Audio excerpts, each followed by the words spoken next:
Hello dear students, today we will start a new chapter, that is forms of business organization. So in this chapter first we will see the definition of business. After that there are having certain types of forms of business. So we will see one by one in detail all the forms of business organization, its advantages, disadvantages and its silent features. We will also see all these points in details in the next slide. So first we will see the learning outcomes.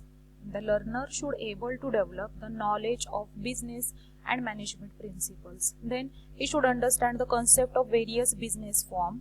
Then he able to resolve the problems during the business. And he also identify the different types of organization which are comes under in this chapter. After that, first we will see the first point of this chapter, that is the definition of business. In that we will see the definition is what? Any activity that keeps the person busy.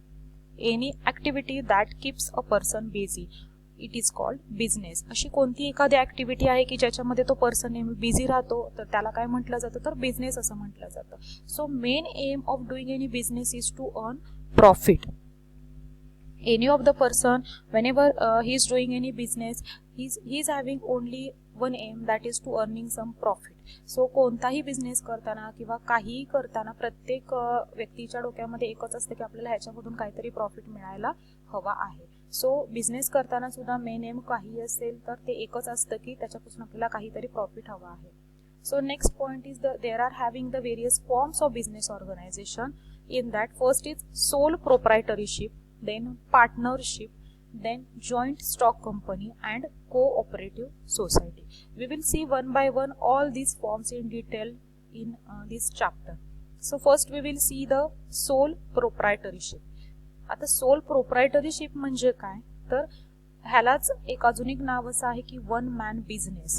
का असं नाव दिलेलं आहे, कारण sole means one. So one man business म्हणजे एकच person हा business चालू ठेवू शकतो, म्हणून ह्याला असं म्हटलेलं आहे की वन मॅन बिझनेस. ह्याला असंही म्हटलेलं आहे की it is simplest form of business organisation. का, कारण एकच पर्सन ह्याच्यामध्ये असतो की तो सगळ्या गोष्टींना रिस्पॉन्सिबल असतो, त्याच्यामध्ये कोणताही पार्टनर नसतो किंवा त्याच्या काही बाकीचे वर्कर्स वगैरे. एका पर्सनलाच तो पूर्ण जो बिझनेस आहे तो रन करावा लागतो, हँडल करावा लागतो. So it is called simplest form of business organisation. अजून त्याचे भरपूर सारे रिझल्ट्स आहेत, ते तुम्हाला पुढे पुढे नेक्स्ट आपल्या स्लाइड्समध्ये समजून येतील.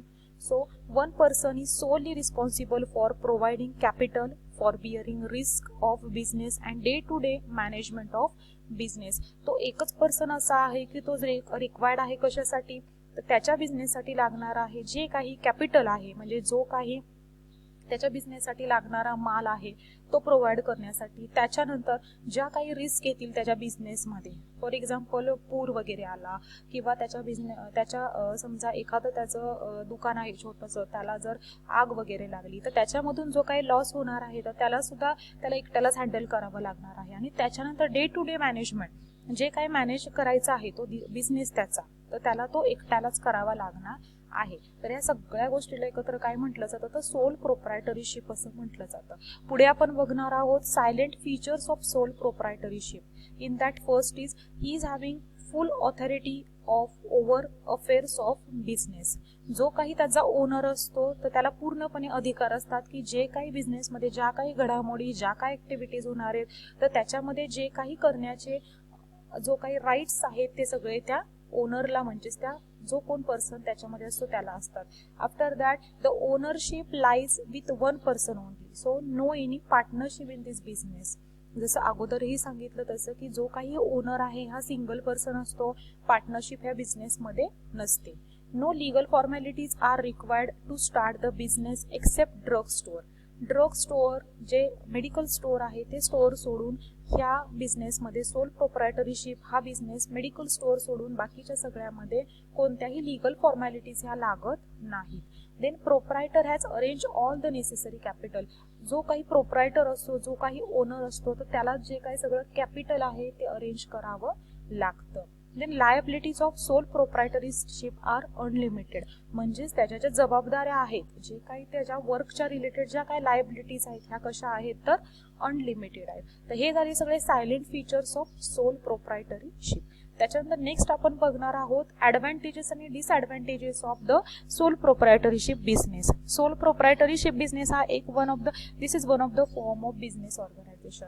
So first we will see the advantages. In that it is most simplest form of business organisation. त्याच्याच बरोबर काय आहे की there is no any legal formalities are required in this business. कोणत्याही लिगल फॉर्मॅलिटीज लागत नाहीत, फक्त ड्रग स्टोअर सोडून. Then the sole proprietor has free to take any decision. तो त्याचा डिसिजन एकटा कधीही घेऊ शकतो. त्याला कोणाचीही पार्टनरशिप, त्याचा जो काही पार्टनर, समजा पार्टनरशिप बिझनेस असेल तर त्याच्यामध्ये 2 किंवा 2 पेक्षा जास्त पार्टनर्स असतात आणि त्यांचा मिळून बिझनेस तयार केलेला असतो. पण जर एखादा त्यांना डिसिजन घ्यायचा असेल तर जेवढे काही पार्टनर्स आहेत तर सगळ्यांचं त्यांना मत ऐकून घ्यावं लागतं. तसं सोल प्रोप्रायटरशिपमध्ये नाही. त्याच्या मनामध्ये आलं तर तो काहीही तिथे करू शकतो. Secrecy is hi. म्हणजे समजा एखादा बिझनेस आहे तर त्याच्यामध्ये सिक्रेसी असणं हे खूप इम्पॉर्टंट आहे. मग सोल प्रोप्रायटरशिपमध्ये सिक्रेसी ही खूप मेंटेन होते, पण ती सिक्रेसी बाकीच्या कुठल्या बिझनेसमध्ये मेंटेन होत नाही. जे काही पॉईंट्स आहेत ते एकमेकांबरोबर शेअर केले जातात, पण सोल प्रोप्रायटरशिपमध्ये पर्सन एकटाच असल्यामुळे जी काही सिक्रेसी आहे ही चांगली मेंटेन होते. आणि develop the personal contact with the consumers. बाकीचे जे बिझनेस आहेत जे आपण पुढे पाहणार आहोत तर त्याच्यामध्ये कसं असतं की पर्सनल कॉन्टॅक्ट जो आहे ओनरचा तो कन्झ्युमर्स बरोबर जास्त होत नाही, थोडा कमी होतो. पण सोल प्रोप्रायटरशिपमध्ये ओनरही तोच असतो, वर्करही तोच असतो, सगळं काही ओनरच असतो, जो प्रोप्रायटर आहे तोच असतो. त्याच्यामुळे त्याचा पर्सनल कॉन्टॅक्ट जो काय आहे तो कन्झ्युमर बरोबर खूप होतो. Free to change the pattern of management of the business. प्रोप्रायटरच्या कधीही मनात आलं की आपल्याला पूर्ण बिझनेसचा पॅटर्न जो आहे तो चेंज करायचा तर तो केव्हाही चेंज करू शकतो. त्याला कोणाचीही परमिशन घ्यायची गरज पडत नाही. तर हे झाले सगळे ॲडव्हान्टेजेस आहेत सोल प्रोप्रायटरशिपचे. त्याच्यानंतर डिसॲडव्हान्टेजेसमध्ये आपण बघणार आहोत it finds difficulty in expanding the business. तो पर्सन एकटाच असल्यामुळे त्याला त्याचा बिझनेस एकट्यालाच एक्सपांड करता येत नाही, कारण तो एकटाच असतो की जो सगळीकडे सगळ्या गोष्टी पाहत असतो. कॅपिटल बघणं किंवा ज्या काही गोष्टी आहेत त्या मॅनेज करणं आलं, काही रिस्क आहेत किंवा काही जे काय प्रॉब्लेम आहे ते त्याला एकट्यालाच फेस करावे लागतात. त्यामुळे जर त्याला त्याचा बिझनेस एक्सपांड करायचा असेल तर कोणाला तरी मदतीला घ्यावं लागेल, आणि ते घेतलं तर त्याला आपण सोल प्रोप्रायटरशिप असं म्हणू शकत नाही. So it is find difficult to expand the business. Then difficult for single person to look after every business success. हे आपल्या सर्वांनाच माहीत आहे की एकटा सिंगल पर्सन सगळ्या गोष्टी मॅनेज करू शकत नाही. जर त्याचा थोडासा शॉप मोठा असेल तर त्याला एखाद्या पर्सनची गरज घ्यावी लागू शकते. त्याच्यामुळे काही प्रॉब्लेम येऊ शकतात सोल प्रोप्रायटरशिपला, किंवा एखादा काही डिसिजन घ्यायचा असेल तो कदाचित चांगला वाईट काही असू शकतो. सो तो एकटा डिसिजन घेतला, जर तो चुकला तर पूर्णपणे त्याचा लॉस होणार आहे, बरोबर असेल तर त्याचा फायदा होणार आहे. त्याच्यामुळे थोडेसे प्रॉब्लेम सोल प्रोप्रायटरशिपमध्ये येतात. Business end with death of the proprietor.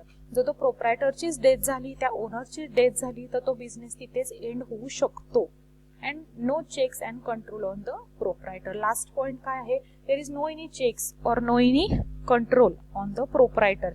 असं का आहे, कारण त्याला कोणत्याही गोष्टीचं त्याच्यावर कंट्रोल राहत नाही, कारण त्याचा ओनरच तो आहे.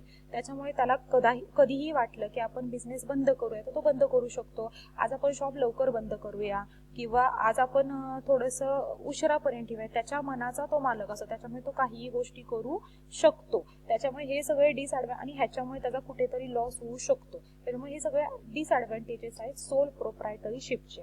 ओके, सो आपण काय बघितलेलं आहे आता पॉइंट, तर सोल प्रोप्रायटरशिप म्हणजे काय बघितलेलं आहे, त्याच्यानंतर त्याचे सायलेंट फीचर्स बघितलेले आहेत, आणि नेक्स्ट बघितलेलं आहे त्याचे ॲडव्हान्टेजेस आणि डिसॲडव्हान्टेजेस. नेक्स्ट स्लाइडमध्ये आपण काय बघणार आहोत, तर जॉईंट हिंदू फॅमिली बिझनेस हा आपण बघणार आहोत.